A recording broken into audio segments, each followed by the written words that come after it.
there's only so much properties being new built in cities. In Berlin, that's about 15,000 new builds every year.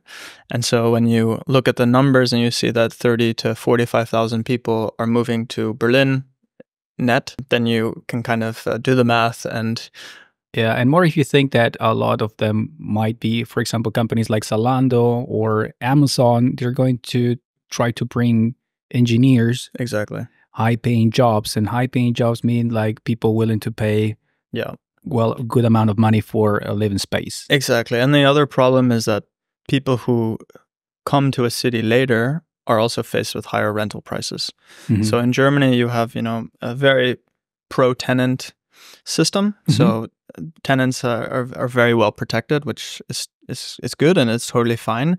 But what that does is it actually creates a bad incentive for immigrants or people who are moving to cities, because they're actually only able to get properties that, for example, are furnished and come onto the market at much higher prices. So the existing rents are regulated by the Mietpreisbremse, which is the rental brake. And so that dictates how much a landlord can charge for their apartment, which is on the one hand good because, it allows people to live in rentable spaces for fair prices.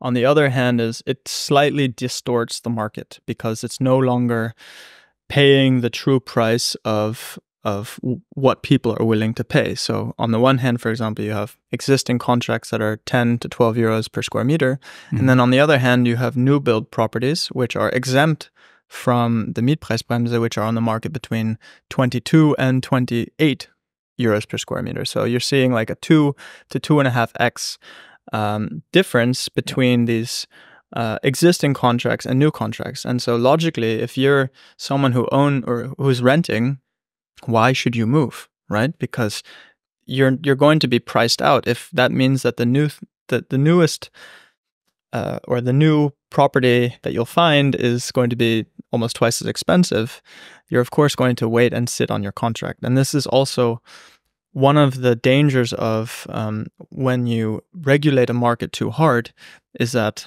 this disparity increases, which on the one hand leads to reduction in mobility. So people are less likely to leave their flat. If they are going to leave the flat, they will sublet it. And so you get these what we call chain subleases. So I lease it to them and they lease it to them. And then at the very end, it's nothing more than the same kind of capitalist thinking, because everyone's trying to make some euros on the person below them.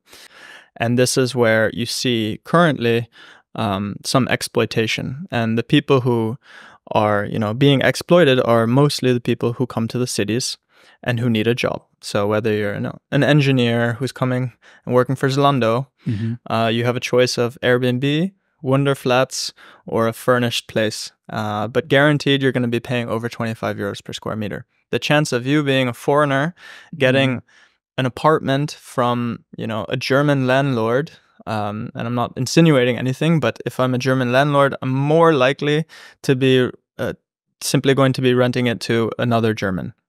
Just because it's more common, I understand them better, and it's less trivial. Even though there's I see it sometimes also as a risky part. Of course, with a foreigner, you don't know if they will leave or when they will leave, but the advantage is the foreign sometimes don't know their rights, and a German knows them. So if you have a leak in the house or something that is wrong with the flat, the German person will know that they have their right and you have to pay it as a landlord.